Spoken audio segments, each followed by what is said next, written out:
So now, just a few words about Bobby Dhanjal. Bob, I think you have the bio, but for those of you who may not have read it, Bobby's a healthcare business development manager at Xtreme Labs. Xtreme Labs is a leading provider of mobile solutions to the world's most important companies, and they help drive a revolution in computing. I'm not going to read the details, but what's really great to have Bobby here is that he has been involved in a couple of the very leading mobile apps or platforms that exploit mobile in the healthcare space. And we're very, very pleased to have Bobby with us. So, Bobby, thank you.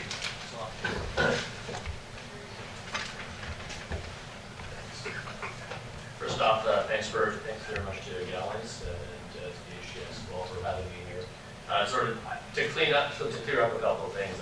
I don't like to sort of position myself incorrectly.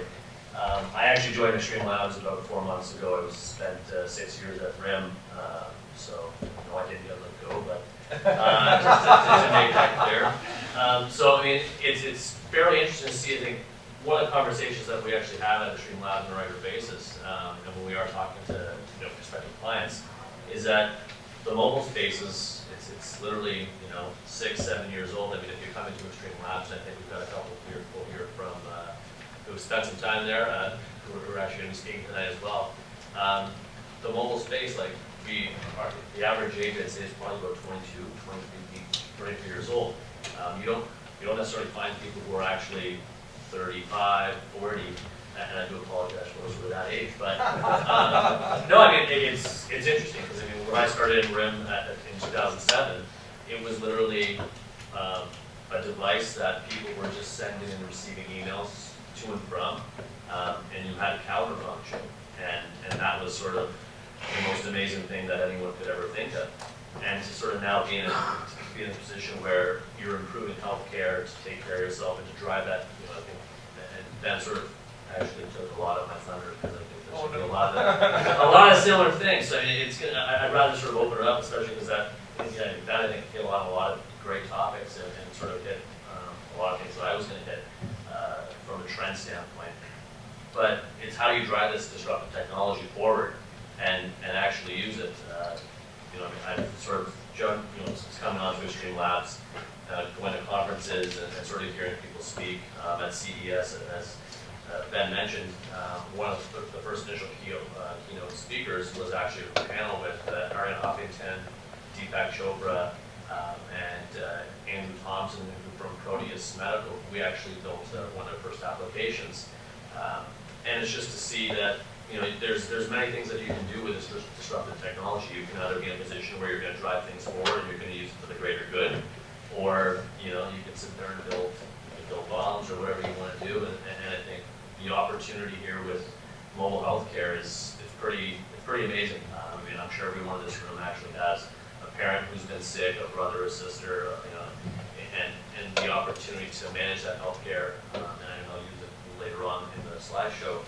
is to actually effectively become the CEO for your own healthcare. Sort of from a trends perspective, what we do see is that if you look at things 5 years ago, people were fairly new to this industry from a mobile standpoint. There's still that sort of should I touch this? How safe is this? You'll now actually see where physicians are now mobile ready, and I think this is sort of where you're going to see forces that begin to drive this technology. And there's probably a lot of questions about, is it going to come from the top down? Is it going to come from the bottom up? I think it's going to be sort of a collective whole where you have patients who are expecting more from their physicians, where and at the same time, physicians are wanting to do more. There was a story with one of the actual consulting firms here in Toronto, but they actually went into a university hospital, and it was sort of the first day. And one of the biggest complaints they actually had, or sort of the medical students had, was the lack of Wi-Fi and the fact that they couldn't connect their iPads, and they were sitting there literally for the first day. And I guess I'm 34 now, so I remember back to my university days of carrying around textbooks. And I've got a 19-year-old niece who started at Ryerson in September, and she's like, "We're talking about most of our textbooks, except for one, are now on an iPad." So you can have that sort of infiltrate, further down into education. But I mean, as it begins to grow, I mean, and Ben sort of again, like I said, touched on the market. it's about to explode. You know, and there's so many opportunities that are out there that we see with Bluecoat, which actually Xtreme Labs was the company that actually developed that application and Single Final Hub to connect back, and we actually did that for Mount Sinai. So, you know, it's definitely the avenue of what can we do, how do we take this technology, driving it forward, and making things better. So, you know, I guess from the standpoint of where we're looking at the drivers in the market, with the aging population, and then sort of, well, again, we put that number up there about how much money we spent, $47 billion on healthcare. The tap is dry, and it's dripping at this point, and how do you drive that cost down? And use the teacher strikes going on, the challenges that everyone's facing within the public sector. How do you sit there and actually take a look at that, and how do you make it cheaper? One of the big things of the MHealth Summit in Washington, I actually got the opportunity to see Dhanjal who started,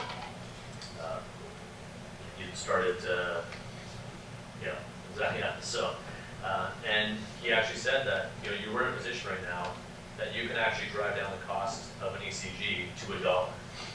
And what does that ECG cost in the medical, actually go to a hospital right now? And I think those are the types of things where we can use this technology that's disruptive to bring costs down, and actually help people live longer. I think it even goes beyond that, and sort of is one of the other trends that I think is really going to take off, is being able to monitor your health.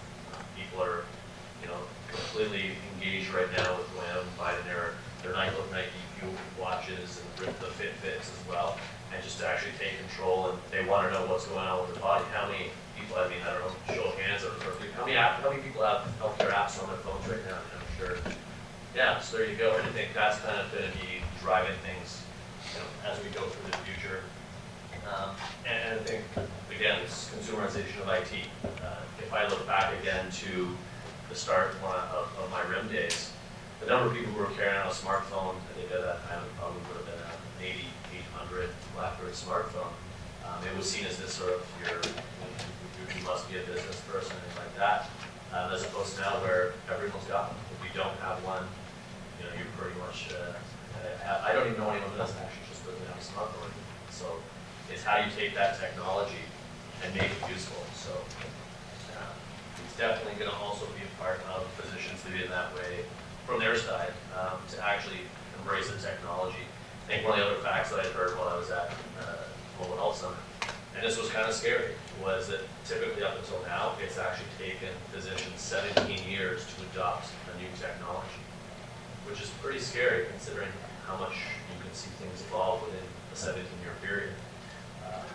So I think so I'll sort of kick off the health trends that, you know, based on my research that I've seen. I think as well, like, if you guys have anything you want to sort of add, throw up your hands. I'd rather make this interactive as opposed to me just talking for 20 or 30 minutes. I really do encourage that. So the first one, I think, and probably sort of, I guess, in line from what Ben sort of highlighted, was the fact that, you know, when you are looking to make a health app, the big thing we sort of, you have to make it worthwhile, but you also have to, I think the biggest thing you'll also see is that we're going to see people actually sponsoring these things now. You know, it would be amazing to think, just if you think of what would happen if, you know, the Canadian Diabetes Association actually was to sponsor something like BANT or Luco. You know, we do see a number of positive impacts when they actually do, when people are monitoring their the glucose levels. My father was a diabetic, and I remember he had renal dialysis and all that stuff.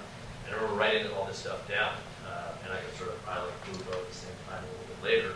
But just the fact of being able to populate your data, your regular glucose, you know, readings, and actually input into that, you know, what you had for that, you know, what your meals were for that day, how much, you know, physical activity you had for that day, and then send that off to your healthcare provider.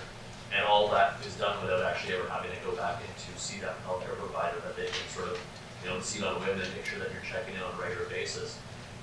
The impacts of that are definitely very positive. And from the aspect of health, from carriers, you're seeing a lot of buying as well from the carriers as well. TELUS Health, Verizon Healthcare, AT&T, every single major carrier in the world right now has effectively started up this healthcare position because they see the value of it, whether they're starting to partner with Microsoft for their Microsoft Healthcare Vault solution, or even just running any type of medical solution within a hospital is definitely a huge aspect of what's being done. I think one of the other numbers right this year is that there's going to be 44 million healthcare apps actually downloaded as a figure. So, where do you sort of play a part? And I was going to actually ask at the beginning, but I mean, how many developers do we actually have in the crowd? I kind of want to get a cross section. I wasn't sure if I was talking to all lawyers and healthcare providers. Okay, yeah. So, I mean, I think that's a huge part of it as well. That there definitely has to be a buy-in for everybody. Like I said, it's got to be from the top up and the bottom down, and everyone actually has to see the value in this. So, first thing I'd definitely say is that officially sponsored healthcare apps are actually going to be taken off in 2013. The next would definitely be the actual acceptance of healthcare solutions that are actually in the cloud. And this probably goes back to some of the legal ramifications of where we're actually putting data, but actually having compliance applications and cloud storage that people are actually feeling very comfortable. Never had a conversation with yet. So I met that 3 weeks ago. We had a good hour and a half long conversation. It's a really engaging topic right now. Right? Who owns your data? And I think that's definitely one of the biggest things. I mean, I had an MRI a couple of weeks ago, and I mean, I have to go and pay $10 for a disc, and you're sitting there thinking to yourself, why do you have to go do that stuff? In the event of having something in the cloud where you can actually log into a portal and literally download your whatever you have, any tests you have done, just think of the value in that, the fact that it's your data, is yours, and somehow that we're charging $10 as a revenue stream. But I think we'll definitely see this take off this year and go forward from there. So, I mean, for the developers, I think there's only a few of you guys in the room, but from a healthcare professional standpoint, one of the biggest things is actually having integrated healthcare solutions that actually connect everything. If you actually had a healthcare app that connected the patient with the doctor or whatever the healthcare provider is, back to the insurance companies. And as an extension of that as well, you can literally look at the different facets that actually offers. So I mean, if you're looking at wanting to monitor, you have to look at elder care. As a father who's your father's sick, your mother's sick, to be able to actually integrate applications that would literally monitor your kids, your parents, and actually have that data readily available to you. And also, hit on another one of those things a little bit later on. The next, I think, will be remote patient monitoring. That's another trend that I don't think anyone can deny that's actually happening now. Again, so you've got Fitbit. So MC10 is actually a client that we're doing a little bit of work with right now at Xtreme Labs. They've actually got a pretty cool story. So they actually got a patent and a new product out there that's measuring concussions. And they've actually got a partnership with CCM and Reebok. This is kind of cool for me because I referee ice hockey in my spare time. And just to see sort of, anything that sort of follows sports from a hockey or football standpoint, you can actually see sort of the evolution of concussion monitoring over the last 5 years and the implications that actually has. And to now actually have a buy-in from one of the major sports manufacturers in the world who's actually sitting there thinking about, let's actually monitor how this is impacting and what's that actual force. So that's a huge thing. And the last one there is Proteus. This is actually, we actually built one of their first biomedical apps. So they, I think it was with CES this time in January, which is last month. They actually released their smart pill. So I'm not sure if any of you guys know about this smart pill, but it's made of minerals. You ingest it, and you put a patch on your body, and it actually sends signals to this patch, which then uploads data from that patch to up into the cloud, and can also be used into a device. So we're actually partnering with them in the hopes of actually creating an application. So if you think of the actual implications of that, and it's more of an adherence thing. So for a lot of illnesses, you actually have to make sure you're taking your medication in a timely manner. So what they are actually doing is literally monitoring and making sure that patients who are in certain circumstances taking their medication at a regular interval because of the fact of the implications that actually has. So definitely huge benefits, and from an adherence perspective, to make sure that people are doing what they're supposed to. So the last one I had that sort of started off, which was the overall statement, was that patients becoming the CEO of their own health, having that access. And we're in Ontario, we're looking at the health in Ontario and as a whole as a country, Info Highway, or certainly Info Healthway. The integration of health-oriented applications to see that out there, where literally you're able to monitor, your parents' health to make sure that, if you're abroad or living on the other side of the country, wherever you may be, you can actually make sure that, your parents' kids are okay and they're taking their medication. Oh, sorry, go ahead. I just wanted to ask you to elaborate on that, like if you're monitoring your parents' health from abroad. Yeah. What kind of information would you be receiving? So there's a lot of organizations out there that are literally, so from a Proteus perspective, so you could effectively have an application, and with Proteus, they're still sort of in the early stages, but you could have an application where, in the situation of them, say, having a cancer drug, if they were having to take pills, heart, anything for their heart, high blood pressure, that mineral pill that's ingested and floating around them, it actually is able to monitor and take that information that it uploads to make sure that as they're adjusting the pill, then to provide feedback. And that feedback then could be put out to a device, in which turn you're making sure that your parents have effectively been taking their medication. Is that something you're taking home? I'm curious about the Proteus project. So it's literally, it's available, it just received that approval, they launched it. So yeah, so it's literally one pill you first take, and it's mineral based, and then it literally just has sort of this monitoring system built in with that. That pill literally floats around your body throughout, the day, and it's just making sure, so you're not taking it on a regular basis there, but it's, it doesn't decompose or anything like that. It just continues to flow throughout your body. Thanks. Yep, no problem. So yeah, and I guess lastly, to have readily available information. I'm sort of having to go through situations right now with my own healthcare. I was in a car accident in August, and I think to be able to sort of go out and find healthcare professionals, right? I mean, you sort of, what's good healthcare? I mean, this topic sort of came up in one of the sessions I was at last month, was what is necessarily good healthcare for you? Is it something in a timely manner? Is it to have the best doctor in a certain situation? I mean, if it's one thing, if you're looking to have, so for example, like a wart removed, as opposed to, if you're looking to have your neck operated on. Is it stuff about having things done timely? These are all questions that I think we sort of look to have, if you're looking to just get into a doctor quickly, to have a wart removed, as opposed to, do you want to find the best surgeon? This is all information that is now available on the web, but to have access to that mobily, it's definitely to tie that in again with just sort of an integrated application is a huge thing, and there's a benefit. So I'll just sort of highlight the two applications that we worked on. So Vital Hub was the first one. This was actually done through, in conjunction with Mount Sinai Hospital here locally.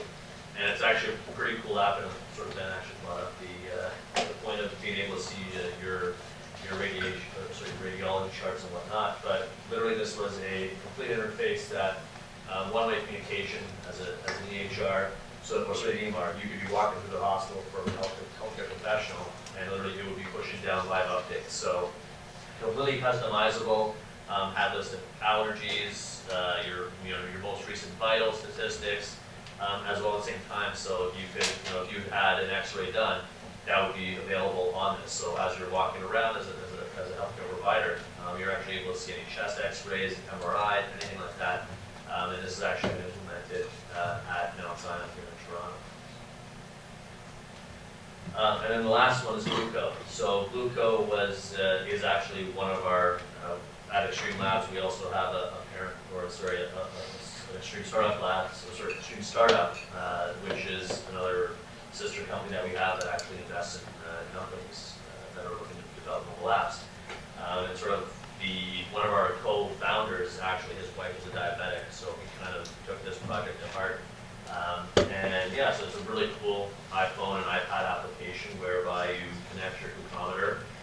basically, we based it off of the top 15 selling glucometers in the world.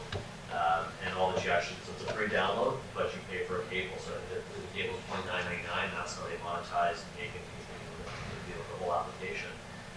But to have the ability to literally, export your data via CSV and email that off to your healthcare provider.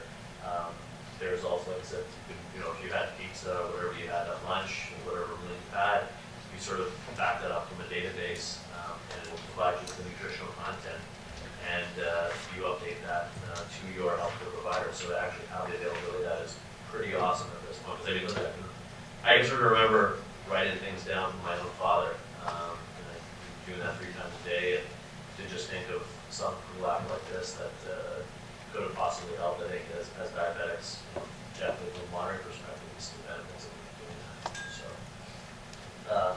I think one of the other things so that's sort of the end of what I've got here.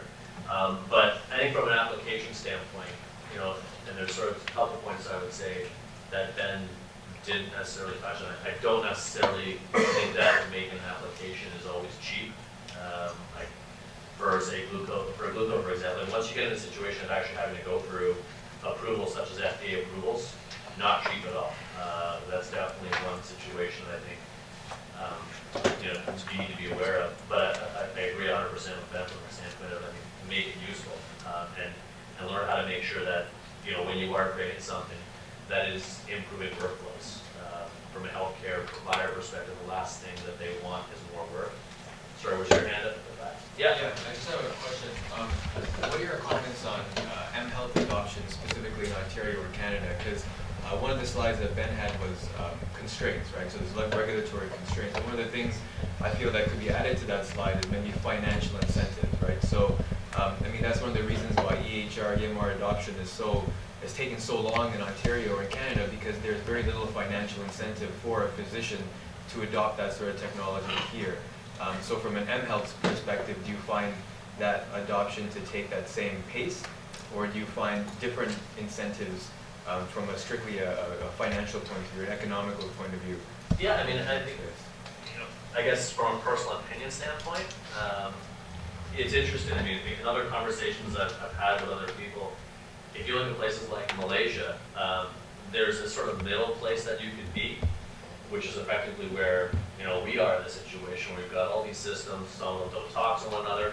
They literally have scrapped one of this middle solution, and they have come out with the most advanced solutions possible. So they literally have adopted mHealth. I think here in Ontario, you sort of face, and this is probably a North American challenge, where who pays for it? Who's responsible for putting that bill? Is it the public? Is it a government issue? Is it a provincial, federal? There's all these facets where you have multiple systems. They don't talk to one another. How do you integrate with that? We're trying to work with again one of the consulting firms and sort of try to provide some type of direction without solution things. I think the biggest thing that I've found in speaking to a lot of these healthcare agencies is just a fear. It's the fear of how do I integrate all these solutions? How much they're going to cost? We really believe that prototyping is probably one of the best solutions. I was talking about, we were sitting down with some of the banks. I think banking and healthcare, like education, are probably 3 of the most parallel things that you could look at, because of the fact that they're ultra conservative typically, and they all, and specifically between healthcare and education, are both industries where the cost of actually providing those services is somewhat high. And now we're in a situation where disruptive technologies is the first time where we will actually be able to help drive down costs because of that technology itself.